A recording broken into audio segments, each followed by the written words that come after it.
Greetings. Dealing with Don K. Preston. 1 Corinthians 15:20, Galatians 3, Hebrews 9, 9 to 11, 10 to 11, and Revelation 14:13. These are texts over the last couple of years that I've dealt with Don head on. 1 Corinthians 15:1 was pretty much a slam dunk with the snapshot of his admission to me on that text on verse 6, verse 20, and verse 51. What does asleep mean? Does it mean biological death or not? And he put in the snapshot 1 Corinthians 15:6 equals biological physical death. Verse 20, physical death. Verse 51, physical death. Well, if verse 20 is in fact physical death, the last end there is physical death, and yet verse 20, those that have fallen asleep, and it speaks of Christ as the first fruits, then at his coming, those that have fallen asleep, that's physically dead, and yet in that same text, it uses the word dead. Then verse 21 through 28, 20 through 28 is one section, and dead is used over and over again. But if we go back to verse 20, we have what that death is. As Don admits, physical death. So the last enemy to be destroyed, verse 26, which is in the section of 20 through 28, the last enemy to be abolished or destroyed and put under his feet is death, physical death, according to Don with verse 20, and there's no escape from that. Asleep equals physical death. And so that admission drew, when I had that snapshot and put it up a couple years ago, Sam Frost, Lance Connolly, Michael Erickson commented on the video, he's done, he's toast. And this is when we were going to do our debate. We signed our names to the debate. And but Don pulled out of that debate. Now, I was working on Galatians chapter 3 in response to Don. Don was kind enough to send me his book, his PDF. I asked him, Shadow of the Real Land, as there's a lot of truth in that, and he does a very good job on certain sections. And so I appreciate Don for doing that, and I do like Don. I do like Don quite a bit, even though if I think he's straight up wrong on a particular passage, I'll challenge him on it. And so in that book on page 69, and I forget the other page, I have it documented. He speaks of Galatians 3 as the faith, and when I questioned him on it in private message, he talked about this as a sort of corporate faith, not individual. He even told me, he said, this is not individual faith. Galatians 3 is one of Paul's arguments, starting in Galatians 2:11, right through chapter 3. He's arguing for how justification is accomplished. Is it by works of law? How we define that? New perspective on Paul likes to define it differently. But even E.P. Sanders backed down on that definition of works of laws. Galatians 3:10 through 14 clearly attests to what that is. And I did a 45-minute exegesis on Galatians 3:10 through 14, penal forensic atonement and justification, which you can find on my channel under justification and imputation a playlist where I have 25 videos on justification. But yeah, and so I took about 3 weeks off of doing really any studying as I got back into training. And to get back into training, your body is extra sore. It's not used to the stimulus. A lot more sleep and meal prep. Just getting into that groove. It's always like that. When I get into that groove, I have to kind of just concentrate on that. And now that I'm in that groove pretty well, I'm getting back to the studying. Now, 1 Corinthians 15 was dealt with. was dealt with. The Don got destroyed on that, as the snapshots show in a recent discussion show in Full Preterism, A Thing of the Past Facebook group, which is the main group I check out when it comes to eschatology. But Galatians 3, yeah, I was working on that, and I quickly realized, even in verse 1, I mean, this is going to take a while to work through this. I worked through Galatians before, Romans, of course, but I want to do a full exegesis of Galatians 3, and for me to do that, the section really starts in 2:11. Chapter 2:11. So I began doing an exegesis of chapter 2:11 through 21. And I've already previously done an exegesis in video on that justification playlist on Galatians 2:16 through 21, but I want to do a fuller one. And so I realized, studying Galatians 3:1, part A, that leads us back to 2:11. So I have to go back to 2:11 and establish that. I've already started the playlist and introduction to Dawn on this. And it will be a lengthy playlist, and probably a lengthy article as a result. Exegesis of Galatians 3. I'm doing a positive exegesis of Galatians 3 in video, in written, and as I have lots of notes already. Before I took my break to get back into the training, I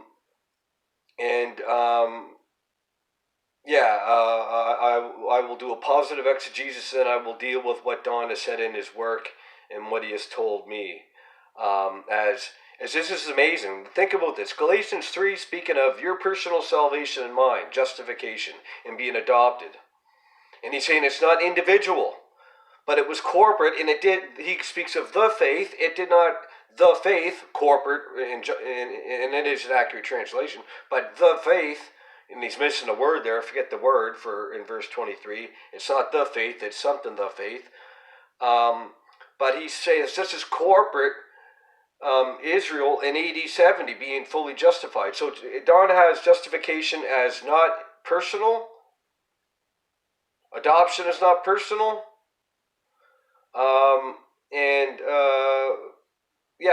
It's not personal at all. Your justification, being just before God, being acquitted of your sins and declared righteous for the sake of Christ's merits, is not personal, according to Don.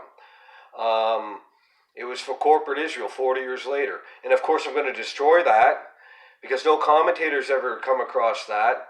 And it doesn't matter exactly if the commentators have not, or not, but there's no way you're getting some corporate 40-year justification process of some corporate body in Galatians 3. The parallel passage, you could say, with Paul, in quoting Galatians 15:6 only twice, Galatians 3:6 and Romans 4:3, and we have justification in Romans 4 and adoption. And even in Galatians, it's very clear it's individual. So I'm working on that. But right now, I'm working on Revelation 14:13, dealing with Don. And Don was silent for a week on Revelation 14:13, because Don says, as all full preterists say, look, there's blessedness. There's a blessing upon the believers. There's a blessing upon the believers when they die post AD 70, Revelation 14:13. That's a proof text. That's a proof text. It's ignoring the context. It's ignoring the subsection of Romans 14. All agree it's attached to Romans 14:12. Romans 14:12 is speaking of those under the beast. Romans 14:13, we're going to deal with that. We've been dealing with that with Don, and he finally admitted, because I made a post last week, a video post screenshot in our discussion, and how Don would not answer for a week until I put that post up. Boom, then he answered. Because I said, is this for the martyrs in particular, or all believers in general? Because the context, Revelation 14:9 through 13, is the martyrs. It's the promise to the martyrs, rest. The same Greek word as Revelation 6:11, rest. Telling the martyrs to rest for a little while. It's the same Greek word, and this comes before verse 14, of Revelation 14, which is the harvest and the day of the Lord. This is an interlude, as I believe Grant Osborne, as Don would know, a great New Testament scholar. I think it was Osborne, or it was what's his name? Robert Mounce in the New English commentary on the New Testament. And so this is an interlude we have here in 12 and 13. Not in there's parallels from 13 onward. 12 is a negative, 13 is a positive affirmation for them to persevere. So Don is going to get roasted on Revelation 14:13. And the other text is Hebrews 9:9. The time of Reformation, Don believes, is AD 70. I did a video a couple years ago refuting this fact, but in reading Don in his book AD 70, A Shadow of the Real End, he develops this more than he did in his previous works that I've noticed him, because I'm familiar with Hebrews, did a lot of study there. I noticed he developed it more in his work, AD 70, A Shadow of the Real End.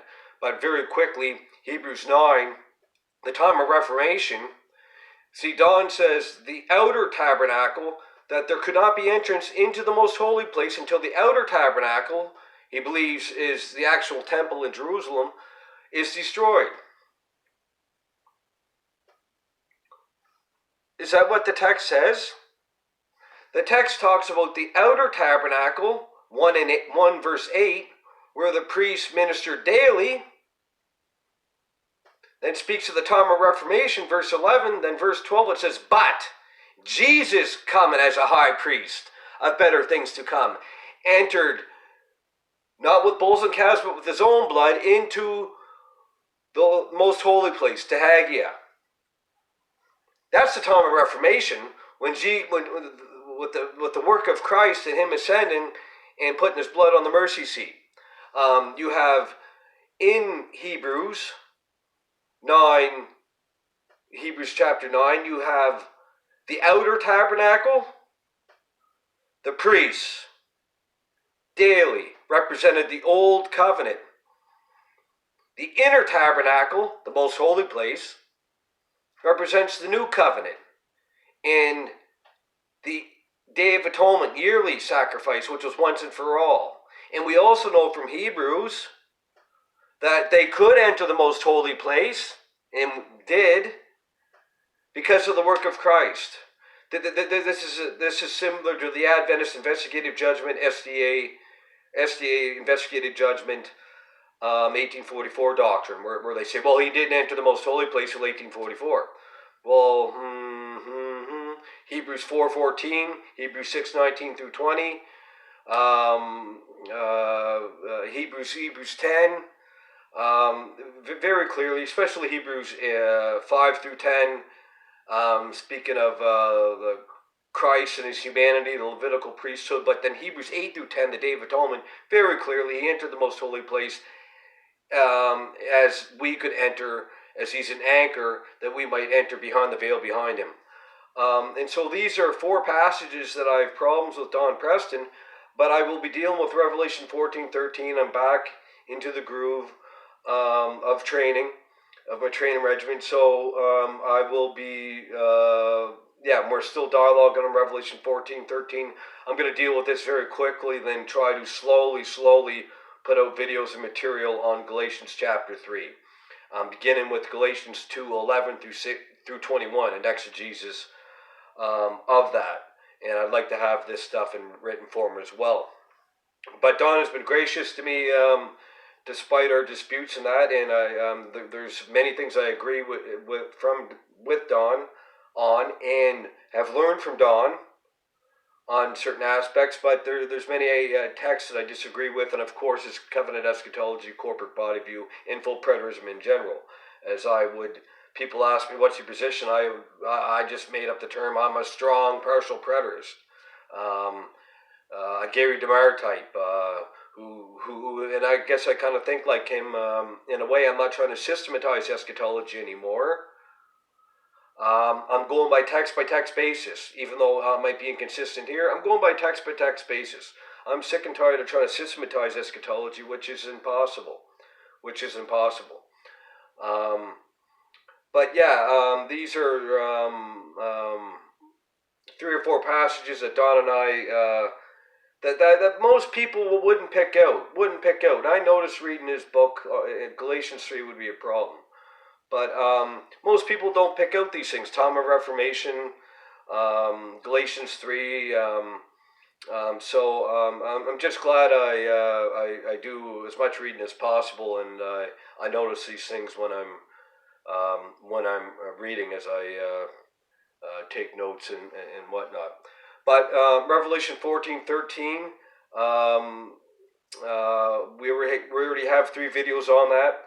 I'm going to do a full exegesis of that and see what Don comes up with that we can refute. I'll ask him for a positive exegesis of that text, and we can move on to Galatians. Galatians chapter 3, starting with 2:11 right through 21, right through 3:29. And so that's what's going on. I love Don as a person and whatnot. He's been kind to me. But yeah, they're besides the full preterism, he has some serious rank heresy when it comes to soteriology, Christology, you name it. There's some serious problems. Once you go down that full preterist road, covenant eschatology, I'll qualify as the individual body view, especially of Ed Stevens, as he's more reformed. I'm more Lutheran, but he's reformed. We would agree a lot on soteriology, and he's not heretical in Christology. Kurt Simmons, who I would say is a third leader, he stays pretty quiet, but he's Churches of Christ, so soteriology we would disagree on. Yeah, a guy like Ed Stevens as a full preterist, he might have full preterism wrong in my opinion because of certain passages, but Ed Stevens is orthodox in all other areas, and he understands the gospel. Okay, that's just my rant. I haven't been on in a couple weeks, so that's my rant on what's been going on and dealing with Don. Okay, guys. Godspeed. Happy studying.